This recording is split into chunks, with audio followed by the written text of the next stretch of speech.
Around this time of year, a lot of our kids kind of get stuck in school. They're tired, they shut down. So I encourage you to check out IXL to jumpstart your child's love for learning at ixl.com/Kirk. IXL is an online learning program that can be used by any student from K to 12, whether they're struggling in a particular subject or if you're homeschooling. IXL uses engaging video tutorials and positive learning games that teach your kids the way your kids learn best and to give your kids control over how they learn and what they learn about because your kids can explore any topic in any grade level. And our kids thrive on positive feedback, and IXL consistently reinforces success. Make an impact on your child's learning. Get IXL now. Calm Parenting Podcast listeners get an exclusive 20% off an IXL membership when you sign up today at ixl.com/Kirk. So visit ixl.com/Kirk to get the most effective learning program at the best price. So Cozy Earth has solved a marriage riddle we've struggled with for years because Mrs. Calm and I have different temperature preferences. But since we began sleeping under the heavenly softness of Cozy Earth bamboo sheets, we both have slept much better.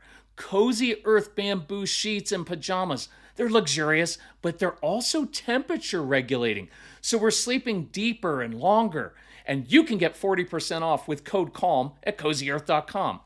Mrs. Calm was also a little jealous of my brushed bamboo pullover because it is ridiculously comfortable and it's stylish. I'm wearing it right now. So you can pair it with jeans and look great instead of frumpy. So I ordered her favorite color. I hung it on her side of the closet as a surprise. Major bonus points for me. Look, you have no idea how much joy clothes can bring when they are this comfortable. So visit cozyearth.com/calm. Use my exclusive code CALM for 40% off best-selling sheets, towels, pajamas, and more. And let Cozy Earth know you heard about them from the Calm Parenting Guy. It's cozyearth.com/calm with the code CALM for 40% off. So what do you do when you have a child or maybe a student who's a daydreamer? How do you bring them back? What about a kid who's like reading a book during math class? How do you handle that? What about kids who do things in a little bit of a weird way to learn? What about kids with that struggle with social skills, right? Because a lot of us have those kids. And what do you do with that kid in class who's acting out in order to be funny or to have other kids laugh? How do you deal with those things? Well, good news. We're going to deal with that on this episode of the Calm Parenting Podcast. So welcome. This is Kirk Martin. I'm founder of Celebrate Calm. You can find us at celebratecalm.com. These questions come from teachers, actually, because I just did teacher training in person. We just did a teacher's podcast recently.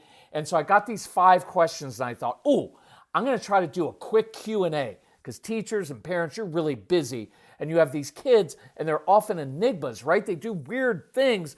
And the typical responses to them, the typical strategies and interventions don't work. In fact, they tend to backfire on you, and you know the consequences don't work with these kids. So I want to give you some different ideas, unique ideas, right? They could be even you could call them weird ideas. I don't care. All I care about is I want them to work. So let's roll through this. Let's say, and I'm going to put this in context of classroom, but parents, you can use this with your kids at home. Just apply the principle. So, first question was, I've got this little kid and they're like daydreaming all the time. I have something amazing that you can do with kids like this. Look, and here's why. Before I tell you what, I'll tell you why. Daydreaming is a really good thing, and we don't want to snuff it out. Almost all the studies that I've read show that daydreaming is a sign of intelligence because when kids get bored or they know something, they tune out and they start going somewhere else in their brain to keep their brain stimulated. It's actually a really healthy thing, but as we know, you can't just go through life always daydreaming, but you can go through a lot of life daydreaming because that's how you come up with ideas. But let's stick to this in class or at home. Here's an awesome one. Let's say your child's name is Olivia, and you say, "Oh, Olivia, where did you just go? You just went somewhere really interesting inside your brain, didn't you?" right? And you can combine it, you can add to it, you can say things like, you know what I love about you? You're always thinking, and you have the coolest ideas. You have such a good imagination, and I love your imagination. Where did you just go? And the child may be a little bit sheepish, right? Because what they're internalizing or feeling is like, oh, I just got caught not paying attention. And watch how we do this all the time. And look, I don't care if this goes over 10 minutes. Let's do this while we're on it. Look, we get caught in these really rigid views of things like, well, she's not paying attention. Is that true? Sure, you can say that, but that takes it down as if it's like she's intentionally being disrespectful and rude, not paying attention, right? And then what are you left with? Olivia, you need to start paying attention better. If you're not going to pay attention in class, then you're not going to get to go out for recess. And you're right? Can you kind of hear where we go down that path? And then here's what happens to the daydreaming child or the strong-willed child, the kids we work with. As soon as you assume that what they're doing is wrong or negative, and they feel that negativity, shut down. I'm done. If you think I'm ever going to pay attention to you again, you got another thing coming. Because I know that you don't believe in me and you believe the worst about me and you're always on me, right? That's, even if you're not, that's what it feels like, and that's what they internalize, and they will either shut down or just become outright defiant. But if you were to say in a different way, listen to the tone. I know you just went somewhere in your brain because you have this amazing brain, and when you understand all the other stuff and you're a little bit bored, your imagination kicks in, and that's going to serve you so well in life, because in imagination, you solve things, you come up with ideas, and ideas change people, ideas change society. I love the daydreamer. So where'd you just go? And I'll give you another way you can use this. So we're doing a phone consultation with these two parents, and they were talking about their child daydreams a lot. And I was like, well, what does she daydream about, right? Because look, we're not curious enough. We need to be curious about our kids, because here's what our thought is all the time. Well, how do I get them to stop daydreaming so they can get stuff done around the house, right? And I get that. But your child's primary job is not to be productive and efficient like you. Their job is to be curious and to explore physically, mentally, in their brains. And so we want that. So look, go slow down life a little bit. Instead of like, well, that's getting in the way of us getting things and me checking boxes off. It's like, where do you go in your daydreams? I want to know what they're thinking about, because then I can use that. So in this case, interestingly enough, we're talking about teachers.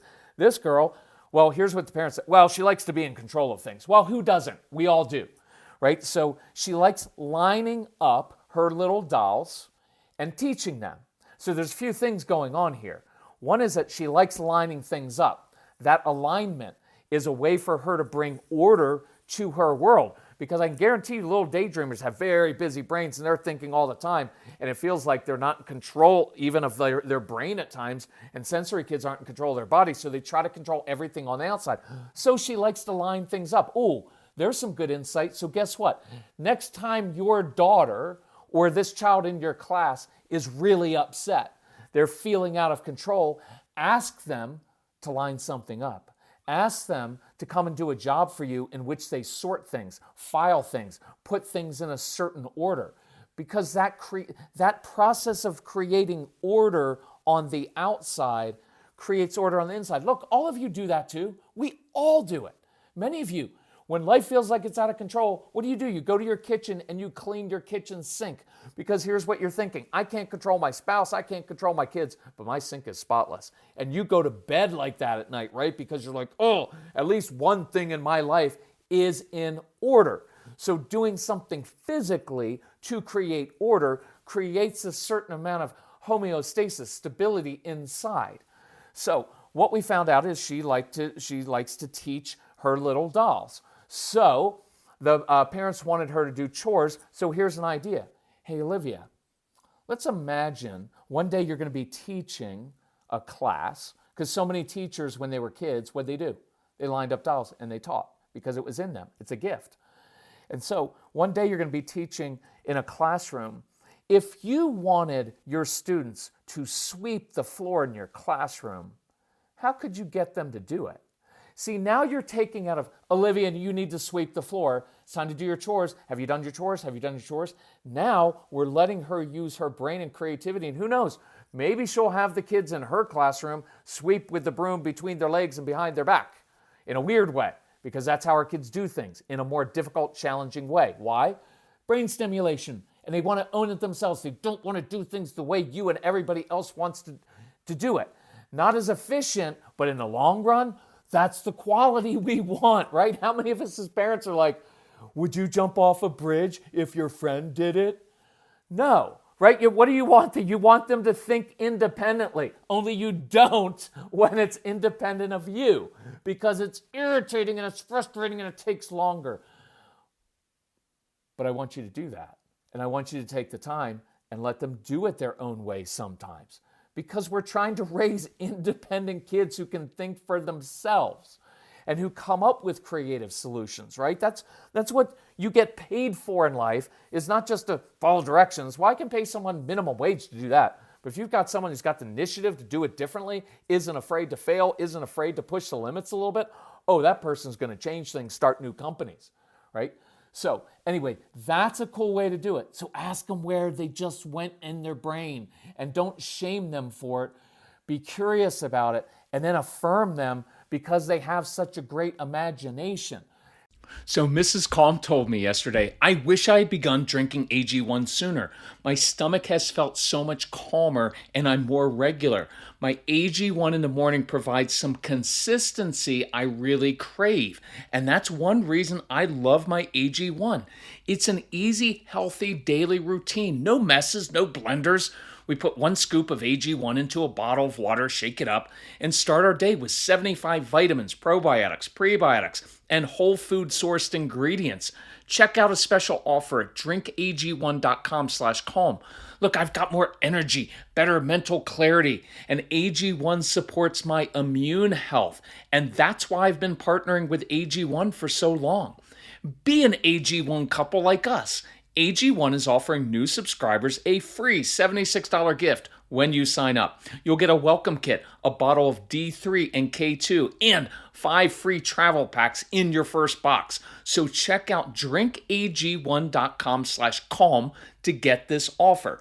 That's drinkag1.com/calm to start your day with a win. Second question. I teach math. I've got this kid in my class, keeps opening up his book, and I keep saying, you need to shut the book. Look, it's hard. It's hard being a teacher, really hard being a teacher. And then you're put in this awkward position of saying, stop reading your book, right?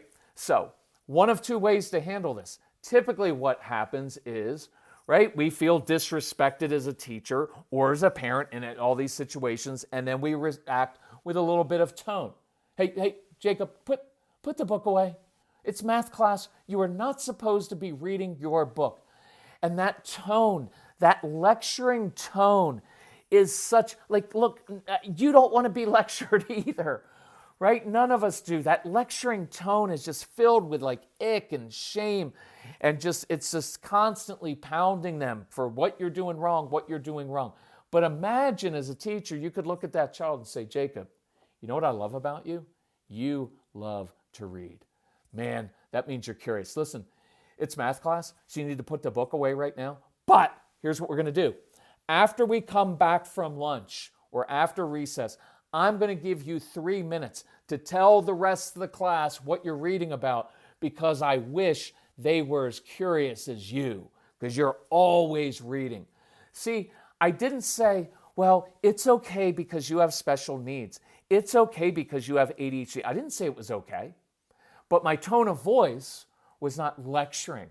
It didn't have a snotty tone. We're math class and you're reading a book, so you're a bad kid. I simply said in a very even matter-of-fact tone, hey, you need to put the book away. And look, there's no energy in that. It's just a simple statement. You need to put the book away because we're in math class. But where does my energy go? To the solution, to the problem solving. Hey, after recess, I'm going to give you an opportunity. Now, if they're shy kids and they don't want to talk around in class, then don't do that one. But you could do this one. hey, at recess, when all the other kids are playing well together and we know you're not capable of that, I'm kidding. That's sarcasm, but it's true. Don't say that to a kid, but you can think of it. When all the other kids are playing, why don't you grab your book and why don't you come tell me why you're reading it, why you love that book, because I might be interested in it too, because at night, I love to read books. See, now you've just connected with that student over reading books. So that, again, if you go with the negative with these kids as a parent or teacher, they're shutting down. They can't take it. Okay, here's third question. I have a student in class who acts out, right, in order for the other kids to like him.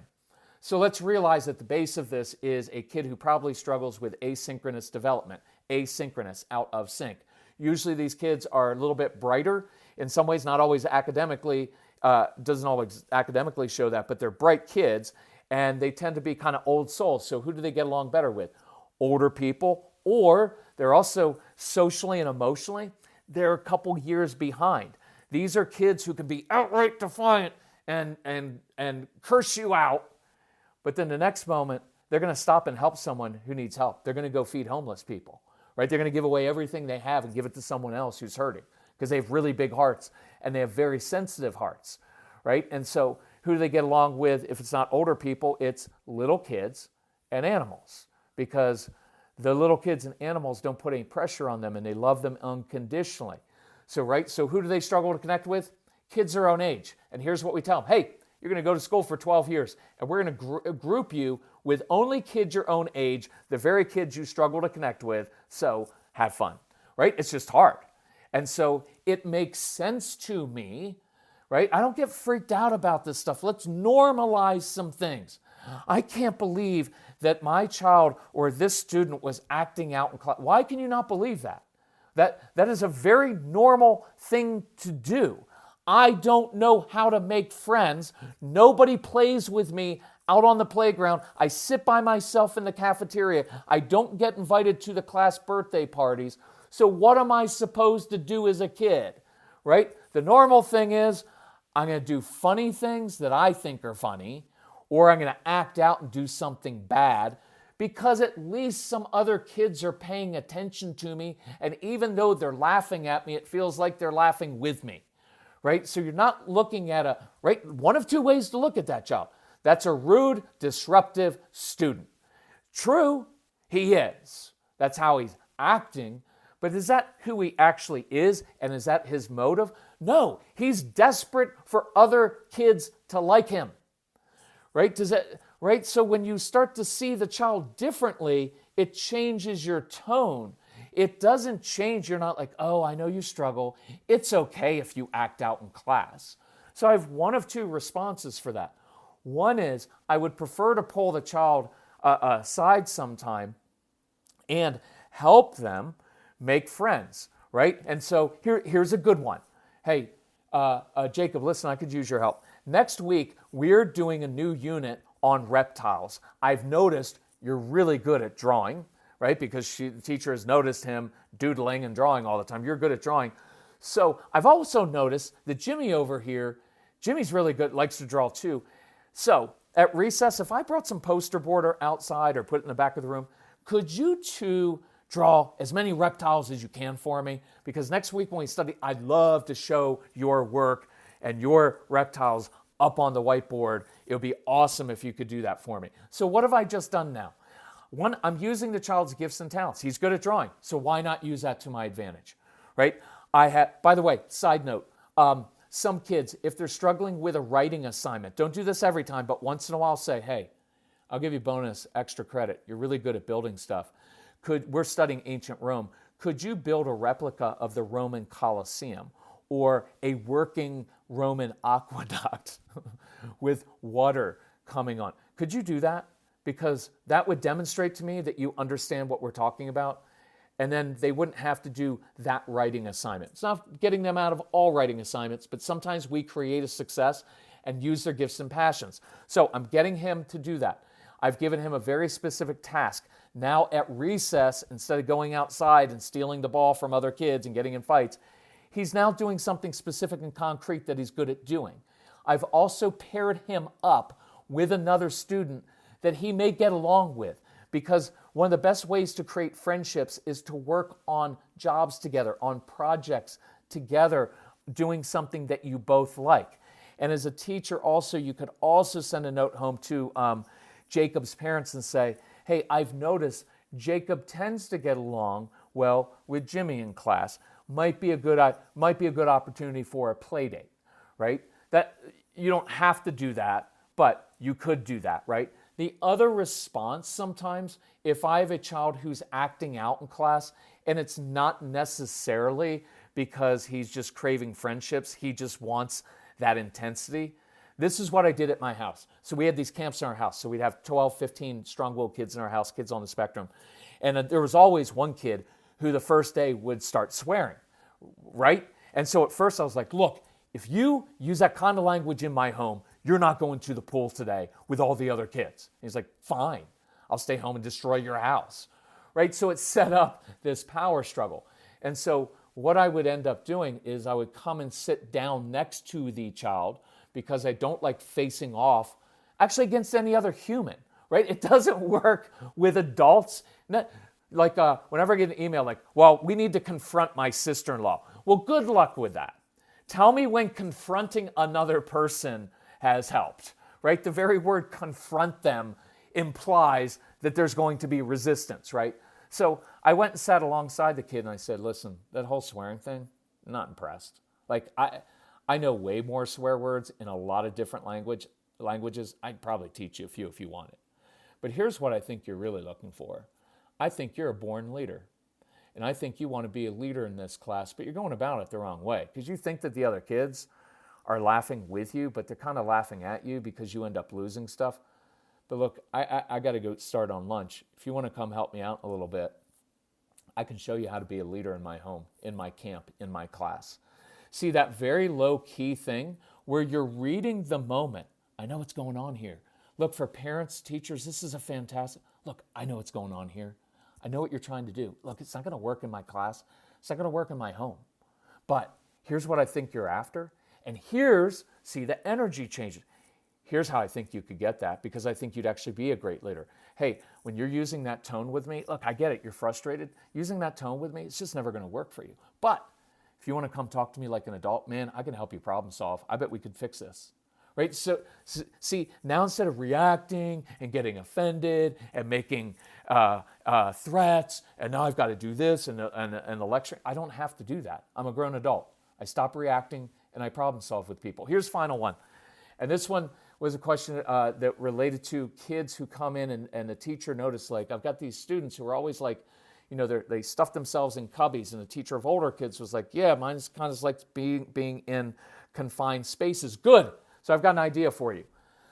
Sometime, let them do their schoolwork, a writing assignment, a worksheet, math problems. Let them do it sitting underneath their desk.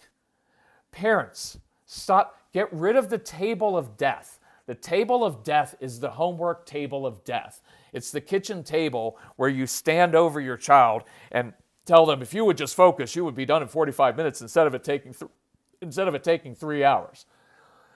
Look, observe your kids. Some of your kids love being in confined spaces. Why? Order and structure. It makes them feel safe. So why can't they, teachers, hey, listen, I don't care how you do your work. Literally don't care how you do your work. If you want to do your work sitting underneath your desk, I am all over that. My only rule for that is you can't distract other people. You can't be playing with other people's feet. But otherwise, I'm great with however you want to do it. So try some of those things this week. Try it. Let me know how it works, and then email us. You can email Casey, C-A-S-E-Y, at celebratecalm.com. Let them know. Tell us what you're struggling with. We'll help you out. If you want us to come train your teachers, we can do it in person like we did last week, or we can do it over Zoom like I'm doing tomorrow. And our training is very, very practical. Teachers love our training because it's not typical professional development, boring training, talking about theory from someone who's never been in a classroom. It's very, very practical. We make it fun, and it's like our parent training. If we can help you with anything, if I had one thing that I would get, if you go to our website, I'd look up for teachers and to share with teachers would be ADHD University. Child doesn't have to have ADHD, but if they struggle with a lot of these common things with focus and attention and social skills, all those things. We go through how to help them, and you can share it with teachers as part of the Calm Parenting package, or you get it individually. Email Casey, he'll help you out with it. But I hope you found this helpful. Please share this with others. Love you all. Bye-bye. And thanks to the teachers. You're doing an awesome job. It's really hard. Bye.